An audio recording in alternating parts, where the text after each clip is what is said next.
Dans cette vidéo, nous allons voir comment modifier les dimensions intérieures et extérieures d'un meuble. Pensez à bien faire un clic gauche pour voir apparaître dans la fenêtre des propriétés à droite la boîte de dialogue des dimensions extérieures globales du meuble. Changeons par exemple la hauteur. On voit donc que les dimensions se sont changées automatiquement. Il est aussi possible de changer les dimensions extérieures en intervenant sur les dimensions intérieures du meuble. On voit ici apparaître les cotations. Du fait d'avoir bien coché cotation dans le menu affichage, donc revenons dans le volume intérieur, on voit ici qu'on a une largeur de 562, passons là par exemple à 800. Les dimensions intérieures se sont bien modifiées avec les 800 que nous avons entrés, et les dimensions globales du meuble ont été changées puisqu'on voit que maintenant on a une différence sur la largeur.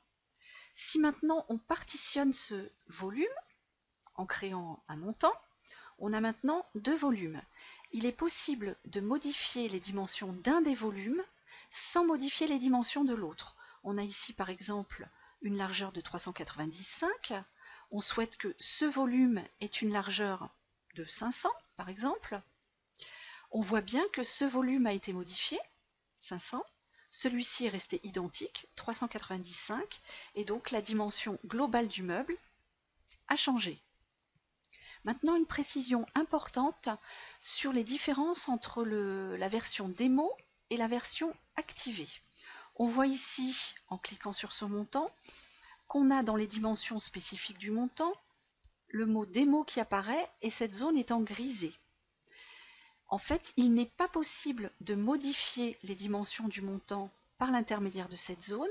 Cette zone sert uniquement à titre d'information pour donner les dimensions qui apparaîtront sur les listes de débit et les plans de fabrication. C'est pour ça que dans la version démo, elles n'apparaissent pas.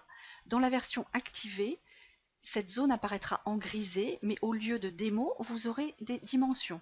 Je vous montre un petit peu dans la petite vignette là en dessous, qu'on a bien effectivement la zone qui est en grisé avec des dimensions. Si on veut modifier donc les dimensions, ce sera en jouant, comme on vient de le voir, sur la largeur, la hauteur, la profondeur. Par contre, il est possible de modifier l'emplacement de ce montant. Nous verrons cela dans une autre vidéo. La seule différence en fait entre la version démo et la version activée est qu'avec la version activée, vous pouvez avoir vos documents de fabrication, liste de débit et plan de fabrication. Pour le reste, vous avez exactement les mêmes possibilités de conception. Merci d'avoir écouté cette vidéo.